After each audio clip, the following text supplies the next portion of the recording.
Hey guys, welcome back to The Readers. I hope you are having an amazing day. Let's get right into the stories. The first one is an entitled people story. I never thought I'd be the kind of person to set up an elaborate trap for a thief, but desperate times call for desperate measures. This is the story of how I caught my neighbor stealing my gasoline and made them regret ever messing with me. It all started about 6 months ago when I noticed something odd about my truck's fuel gauge. I have a Ford F-150 that I use for work. I'm a contractor, so I needed to haul materials and tools to job sites. Every Sunday evening I'd fill up the tank so I'd be ready for the work week. But for several weeks in a row, I'd get in on Monday morning to find the gauge showing a quarter tank less than when I'd parked it. At first I thought maybe there was something wrong with the gauge, or maybe I had a leak somewhere. I even took it to my mechanic, but he couldn't find anything wrong. That's when I started paying closer attention to my fuel consumption. I kept a detailed log of my mileage and how much gas I was using. The numbers didn't add up. I was losing way more fuel than I should have been. Someone was definitely stealing my gas. My first thought was to install security cameras, but my budget was tight after some recent home repairs. So I started parking my truck in different spots around my property, trying to figure out when and where the theft was happening. That's when I noticed my next-door neighbor always seemed to be watching whenever I moved my truck. He'd be checking his mail or working in his yard every time I came home. Something felt off about it. This neighbor had moved in about a year ago. He was the kind of guy who was always showing off his fancy cars and bragging about his high-paying job, but lately his expensive vehicles had been sitting in his driveway, unused. I'd overheard him arguing on the phone about money a few times, too. One evening, I decided to test my theory. I parked my truck in clear view of his house and pretended to go to bed early. Instead, I sat in my dark living room, watching through the window. Sure enough, around 11 p.m., I saw a figure sneaking across my driveway with a gas can and siphoning hose. I was furious, but knew I needed solid proof before confronting him or calling the police. That's when I came up with my plan. I went to my local auto parts store and bought a locking gas cap, but I didn't install it yet. I also picked up a trail camera that hunters use to track deer. It was cheaper than a security system and would work perfectly for catching someone in the act. I mounted the camera in a tree overlooking my driveway and waited. For the next week, I recorded crystal clear footage of my neighbor stealing gas from my truck almost every night. He'd wait until late, sneak over with his gas can, and help himself to my fuel. I did some quick math. He'd probably stolen several $100s worth of gas over the past few months. But I wasn't done gathering evidence yet. I had something special planned. I went to another auto parts store in the next town over and bought a gas can identical to the one my neighbor used. Then I filled it with a special surprise. A mixture of water and a bright red dye that mechanics use to detect engine leaks. It wouldn't damage an engine permanently, but it would definitely cause it to stall and require an expensive flush to fix. That Saturday, I made sure my neighbor saw me filling up my truck with this special mixture. Then I parked in my usual spot and waited. Like clockwork, he crept over around 11 p.m. with his gas can. I recorded everything on the trail cam as he siphoned out about 2 gallons of my special brew. Then I waited for morning. Sure enough, around 7 a.m. I heard the distinctive sound of an engine trying to turn over but failing. I peeked out my window to see my neighbor in his fancy BMW repeatedly trying to start it. The look of confusion on his face was priceless. I waited until he called a tow truck before making my move. I walked outside, trail camera and all my documentation in hand. "Having car trouble?" I asked innocently. He looked up, startled. Yeah, won't start for some reason." "Might have something to do with the water and dye you siphoned from my truck last night," I said calmly, holding up my phone showing the trail cam footage. His face went pale. "I don't know what you're talking about." "Really? Because I have weeks of video showing you stealing my gas. Would you like to see?"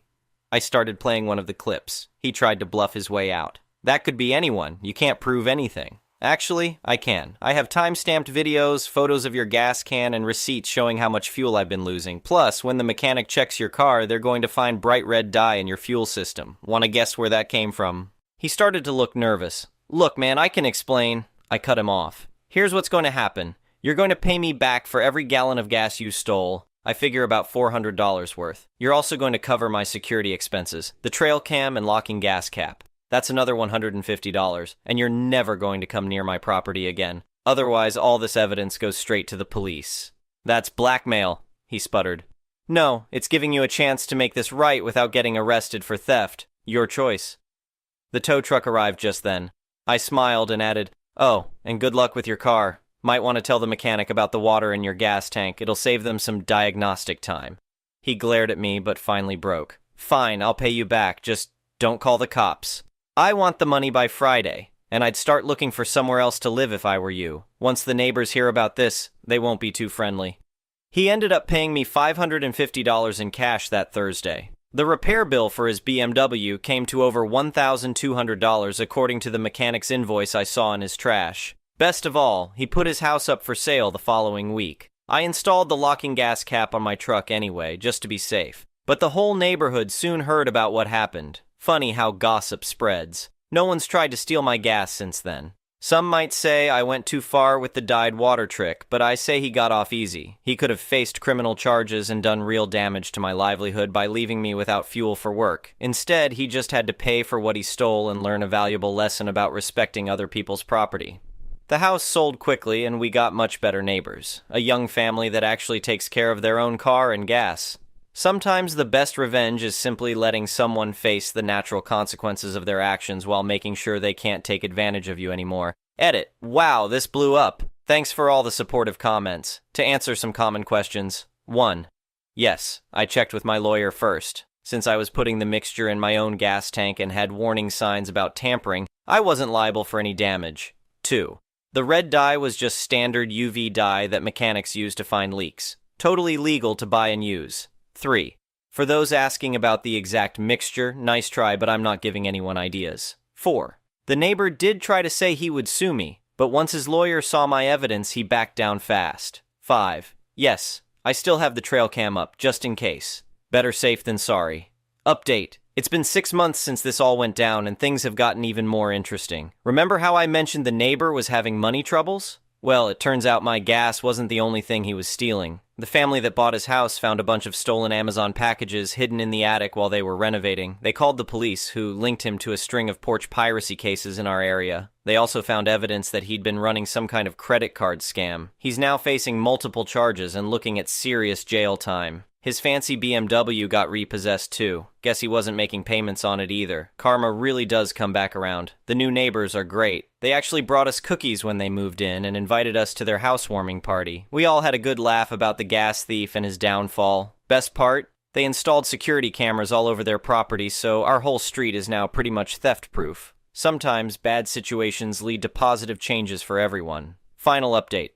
The story keeps getting crazier, folks. The ex-neighbor's court case finally wrapped up, and let me tell you, what came out during the proceedings was wild. Turns out my gas wasn't even the tip of the iceberg. During the investigation, they found out he'd been fired from his fancy finance job 6 months before he started stealing my gas. He'd been running a Ponzi scheme at work, taking money from new clients to pay off older ones. When it all fell apart, he started stealing to maintain his lifestyle and keep up appearances. His wife testified at the sentencing hearing she had no idea about any of it until the police showed up at their door. She thought they were just going through a rough patch when he said they needed to cut back on expenses. She divorced him right after he was arrested.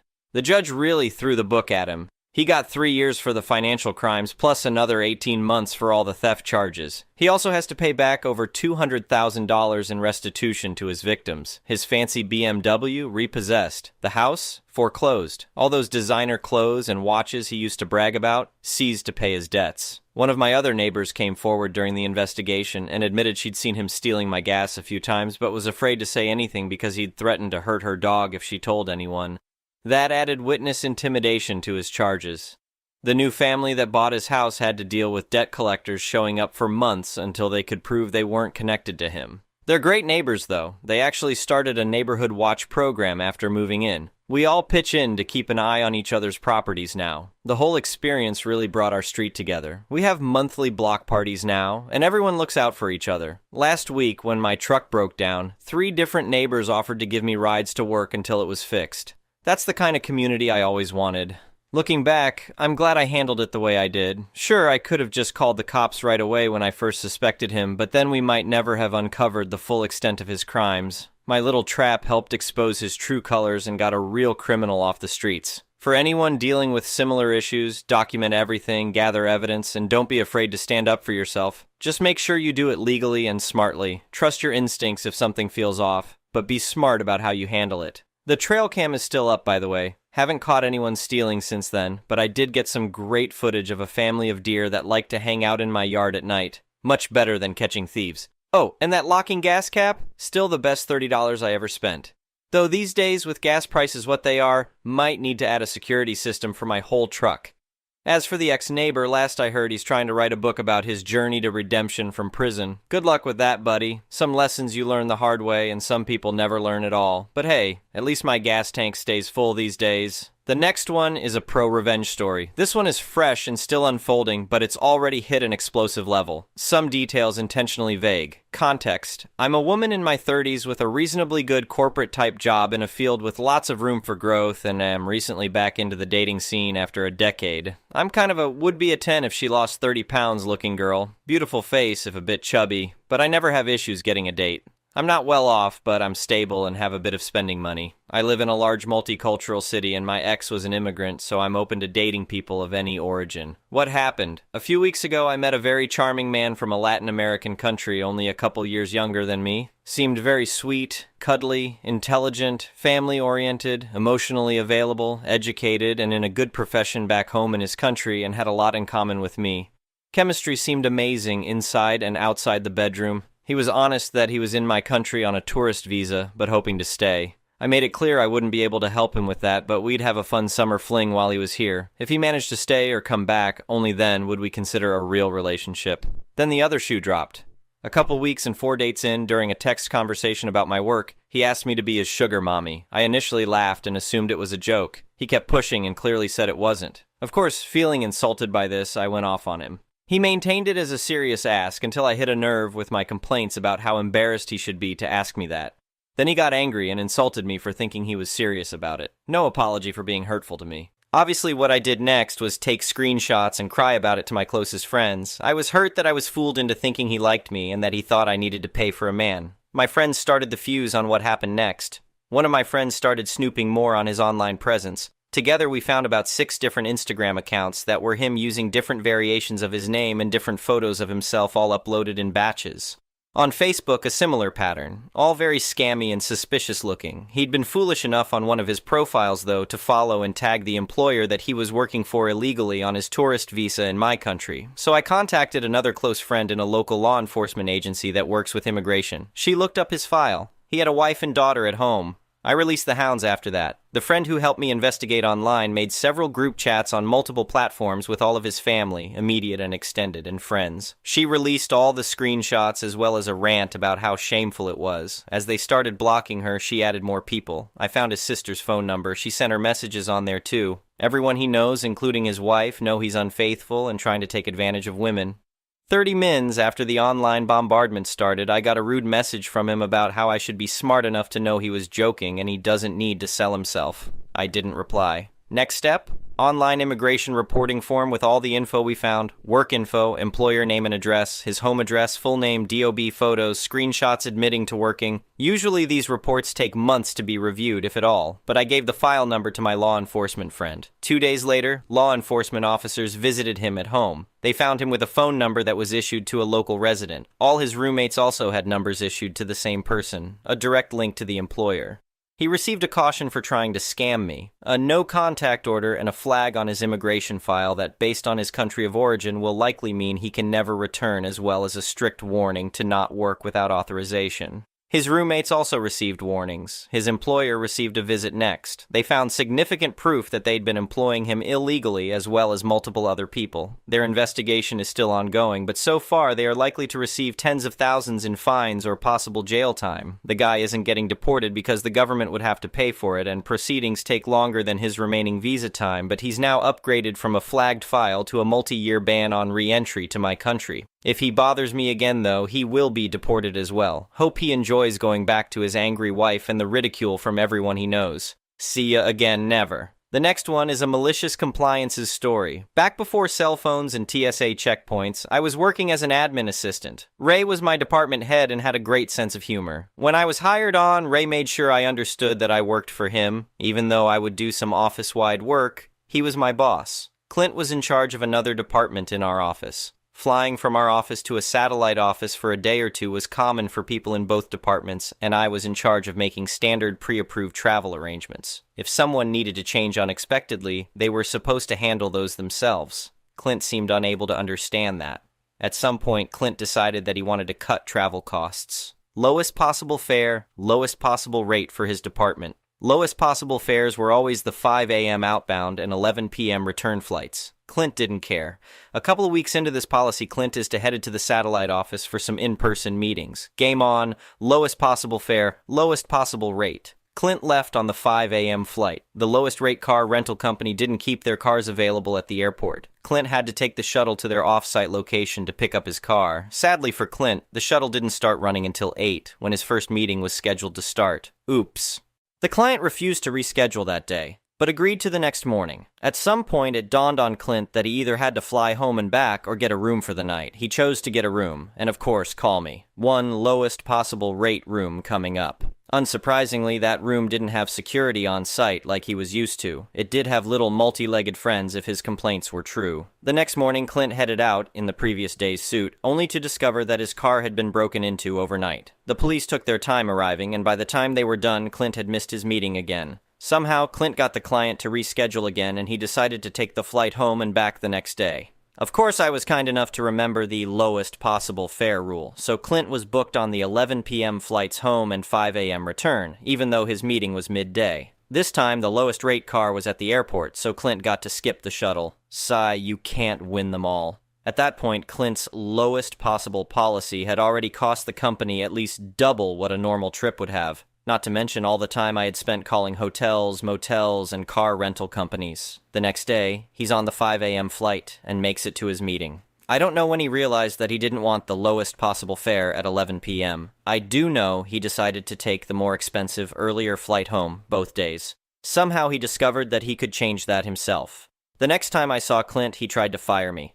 Too bad I worked for Ray, who knew and laughed about the whole thing. Clint was furious, but there wasn't anything he could do. The company would back Ray, and Ray was backing me. Clint changed the room rate policy because of his experience, but refused to rescind the lowest fare and lowest rental rate policy. That was until accounting let slip that not only had Clint figured out how to take the higher-priced earlier flight, he figured out an upgraded seat as well. Clint found himself with an entire department intentionally missing their 5 a.m. flights and rebooking for the more expensive 8 a.m., which somehow only had upgraded seats available every time. Rental car reservations were missed and more expensive cars were rented. Meetings that were previously in the office were somehow only available after hours, so clients were taken to dinner. Dinner included alcohol, so rooms were booked at hotels closest to the restaurants and returning flights scheduled for the next day. Less than a month later, all lowest price policies were rescinded. I was allowed to book normally again, and the missed flights, upgraded seats, and fancy hotels disappeared. Dinner meetings remained, but decreased dramatically. When I left, Clint's reputation still hadn't recovered. The next one is an entitled people's story. This has been building up for months, and I honestly do not know what else I could have done.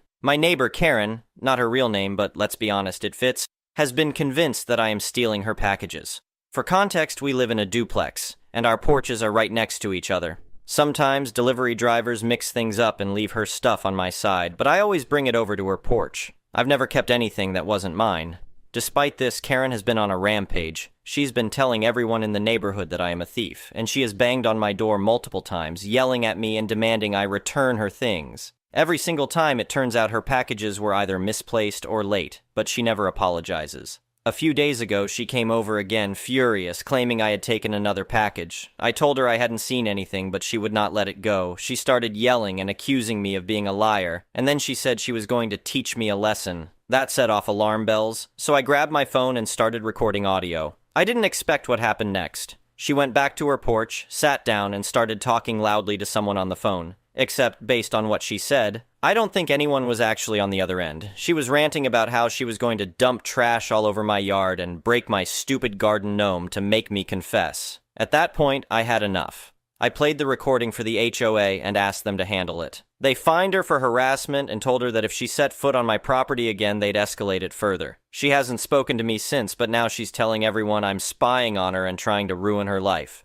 A few neighbors are saying I went too far by recording her and reporting it instead of trying to be neighborly and talk it out. But what was I supposed to do? She was already threatening to vandalize my property and accusing me of theft for months. I feel like I did what I had to do to protect myself.